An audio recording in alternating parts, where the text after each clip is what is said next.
Strip clubs, bars, and OTBs, all places your money was withdrawn from last year. People living on public assistance and using a state-issued debit card, the new form of food stamps, took out money from all the above and with no oversight.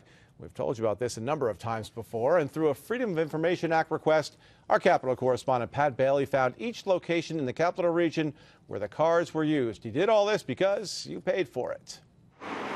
Of the 2,900 EBT transactions last year in the Capital Region alone, dozens of grocery stores and mini-marts were on a list of public fund withdrawals. But so too were bars, just about every one on Pearl Street. The transactions were made by those living off an electronic benefits account, which can be accessed with a state-issued EBT card that works like a debit card. On their website, the State Office of Temporary and Disability Assistance says they drop cash into the accounts, which can be accessed not only from ATMs in the state, but anywhere in the country. Also on the list with the 24 bars, this OTB on Central Ave.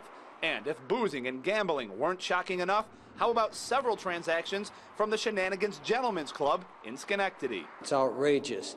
They're stealing from the people that really need that. In response, the state OTDA had me email my questions for the story to them. After a few hours, the spokesman for the agency called to say they were going to decline to comment. Why is the oversight of public funds so lax?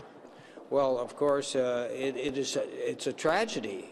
Incidentally, those are federally administered, generally speaking, but everybody should be working on that. But not everyone is. At least in New York State, one side of the Capitol is, the other is not.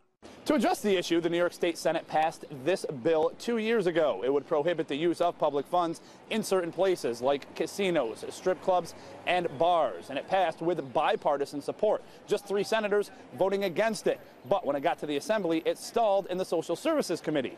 I went to find out why. I'm not sure of why the bill hasn't become before our committee just yet, but obviously the usage of the EBT card in those types of instances is obviously a concern. If it is such a concern, shouldn't it be addressed?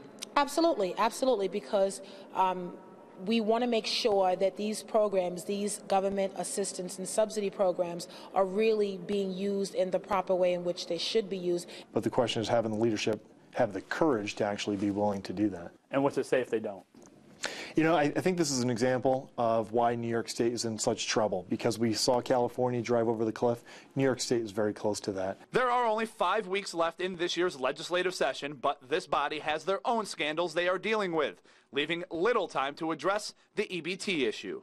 In Albany, Pat Bailey, CBS 6 News. And as always, if you know of any instances of questionable use of your tax dollars, we want to hear about it. You can send us an email at youpaidforit@cbs6albany.com.